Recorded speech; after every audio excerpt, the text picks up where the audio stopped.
This is LBC with James O'Brien. Call 0345 6060 973. Text 84850. Alexa, send a comment to LBC. 25 minutes to 12 is the time, and I tell you what's quiet this morning, Idiot's Corner. Very hard to imagine how anybody would pick holes or find fault with the analysis of events in the United States that we've been providing since 10 o'clock this morning. I'll keep an eye out, though, because I don't want it getting too lonely in there. I guess Idiot's Corner could be full of people who've spent the last few months claiming that you shouldn't look at what Donald Trump says, you should only focus on what he does, because if ever an argument has been rendered absolutely ridiculous, then it is that one. Simon Marks joins me now live from Washington, D.C., where... have you got your head around this yet, Simon? Well, it does occur to me, James, that never has a major international scoop fallen into the hands of a journalist with less work. I mean, imagine being Bob Woodward and Carl Bernstein today. You know, the Washington Post guys who had to go to parking garages at 2 o'clock in the morning to meet Deep Throat, who spent months working away at it, trying to bring down the Nixon administration. And here's Jeffrey Goldberg with a major global scoop simply because the National Security Advisor of the United States, Mike Waltz, appears inadvertently to have dropped him into a Signal group chat. This is emblematic of what happens to a government when it is stripped of all competence, when a government is entirely staffed at senior levels by people who are hired because they are either proven Make America Great Again supporters of Donald Trump's political movement, or they're people who might have criticised him in the past but have publicly bent the knee before him and suddenly pledged their fealty to him. There are no restraining influences in this government. This we already knew. There are no adults in the room. There are no people with significant amounts of national security experience who can say, fellas, we can't discuss this on Signal. I mean, that's not what we're supposed to be doing. There are secure channels of communication within the American government specifically designed to avoid the prying eyes of the Chinese, the Russians, anybody else that wants to do the United States harm, maybe even the Houthis, from being able to monitor these kinds of communications. And so the idea that this took place, and it may not have been the first time, I mean, it didn't seem that these people, nobody in the chat, according to Goldberg's telling of events, even raised the question of whether they should be doing this on Signal. It almost seems like it was a perfectly normal channel of communication for them to be using. I mean, the Chinese and the Russians have got to be just, I mean, laughing as the day is long and presumably poring over secrets that have already leaked out of this government. How... I'm going to ask you to get your scales out. And on one side of the scales is the egregious incompetence of what we're witnessing, as you've just articulated. And on the other, the content, albeit that the most damning elements of what Jeffrey Goldberg could see. Jeffrey Goldberg is the grown-up in the room who has declined to actually air those, which, of course, as we'll get on to, gives Pete Hesketh the opportunity to lie about what actually happened and to claim that there is nothing, or to essentially call Jeffrey Goldberg a liar. What's worse, the incompetence or the content? The context or the content? Well, I think it depends where you're looking at it from. If you're looking at it from this side, the mere fact that they were doing it is catastrophic here in Washington, D.C. There are all sorts of calls for heads to roll. I think a lot now will hinge on the supine Republicans in Congress and whether they find a backbone and stand up to Trump and say, at least National Security Advisor Mike Waltz, formerly, by the way, one of them, has to go. I mean, are we going to see heads rolling? But if you're sitting in number 10 today, there are huge questions that arise from this. Can the UK continue sharing British intelligence with the Americans through its membership of the Five Eyes group? That's the group that brings the UK, the US, the Canadians, the Australians and the New Zealanders, the Kiwis, together in an intelligence sharing arrangement. There were already questions about how safe the other partners' secrets might be with US officials like Tulsi Gabbard, the Director of National Intelligence, someone about whom there are enormous questions pertaining to her relationship with Russia. But this really raises, I spoke to one former senior official last night, and I said, how can the UK, for example, continue sharing intelligence with the United States? And flatly, the answer was they can't, they shouldn't, they mustn't. So there's big questions there. And also, if you look at the content of this, it also reveals further the Trump administration's inside attitude towards the UK and Europe. Because when J.D. Vance starts raising questions about whether it's the right thing to do, he says President Trump, should not necessarily have approved this action this early, because he points out only 3% of American trade passes through the Red Sea and 40% of European trade passes through the Red Sea. So he's worried that it's going to be difficult to explain why the US government is doing this at a time when President Trump is saying if Europe wants to help itself, it needs to do more to help itself in defense terms.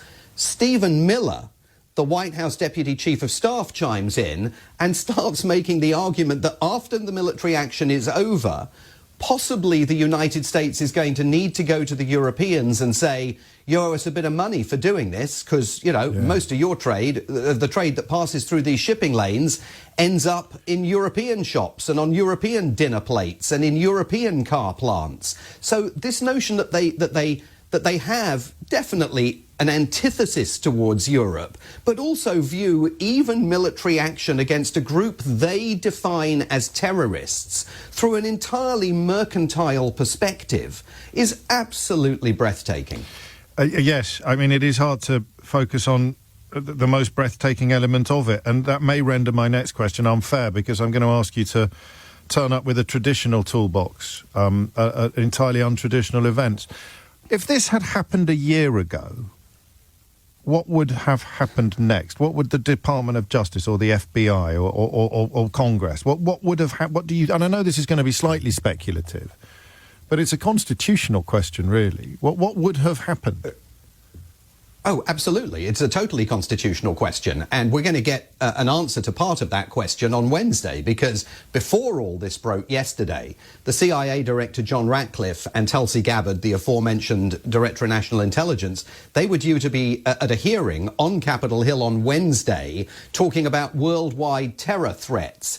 Let's see if that goes ahead, because if it goes ahead, the Democrats in Congress will obviously assail them over what's taken place here. If this had happened in non-Trump times, if this had happened during the Biden administration or any administration prior to Trump 1, immediately there would have been congressional hearings called. Immediately. Orders going out to make sure that no communications relating to this, no paper, no messages were deleted. Goldberg says Mike Waltz has his signal chat set so that the messages disappear after a certain period of time. That's the Espionage Act, straight away. That's completely counter to American law. Yeah. Any government communication has to be kept and placed in the National Archives. You would have seen the Justice Department launching an immediate criminal investigation of everyone involved in this, by the way, including Goldberg, because it looks like he got out of the chat. Yeah. After he knew that these were the real principals that he was witnessing chatting among themselves. He got out of the chat after he'd verified that when the bombs started falling on Yemen, because otherwise he might be culpable under the Espionage Act as well. So there would be major process by the two co-equal branches of government alongside the presidency, Congress and the judiciary.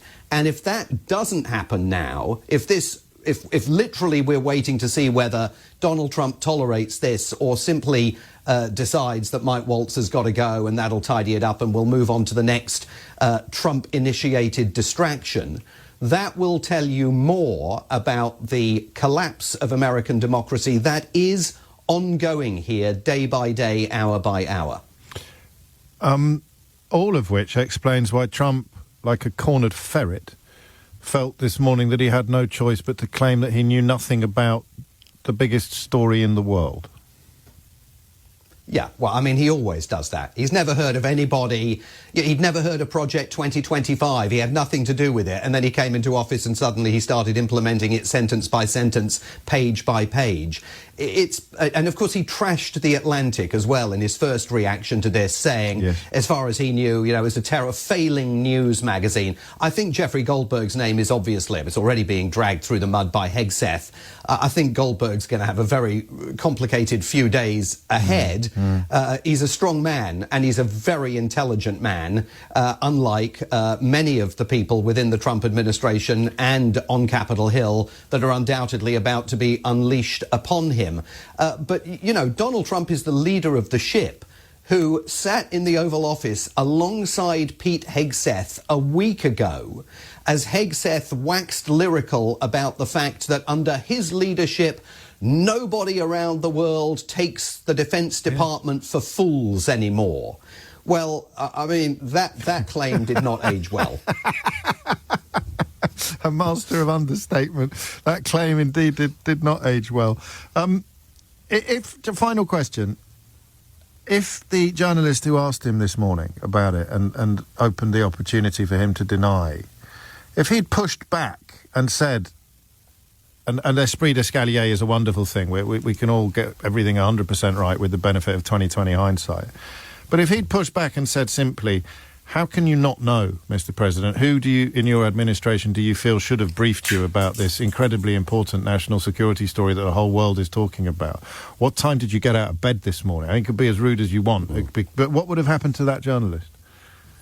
Well, it's the old Watergate question, isn't it? Yeah. Go back to Woodward and Bernstein. What did the president know and when did he know it? Yeah. I think, actually, I suspect that the president would simply have engaged in the usual load of old flannel. Yeah. And whether anything specific would have happened to that journalist would depend partly on the president's relationship with him and with the news organization that he represents. What we'll see, I'm sure, at the White House now is that every time Donald Trump appears in front of cameras over the next several days, the quote-unquote reporters in the room, and remember, many of these people are not reporters now. They are propagandists with pro-Trump far-right broadcast and streaming networks and websites and newspapers.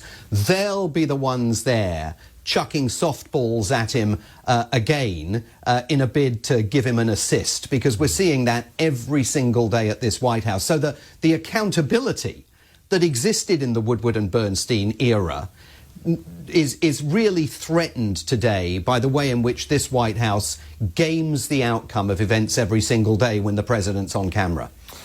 Wow. On a much lighter note, I'll have a go at your first point about, has a journalist ever had a bigger story drop right into their lap? That was in December 2007. It's a journalist on the news desk of the Daily Mirror who literally just picked up a randomly ringing phone and spoke to a woman who said, you know that bloke who disappeared in a canoeing accident a few years ago? I think I've just seen him on the website of an estate agent in Panama. So, it's not quite up there on an international scale, but it's why you should never, as you well know, Simon Marks, you should never walk past a ringing phone in a newsroom. Or indeed I will simply say, James, I will simply say, my signal is open. Thank you very much indeed, Simon Marks. A lot of love coming in for you on my screen, as we would expect and as we always see, but cutting, absolutely to the heart of it as well, without any fear or favour. It's 11:48.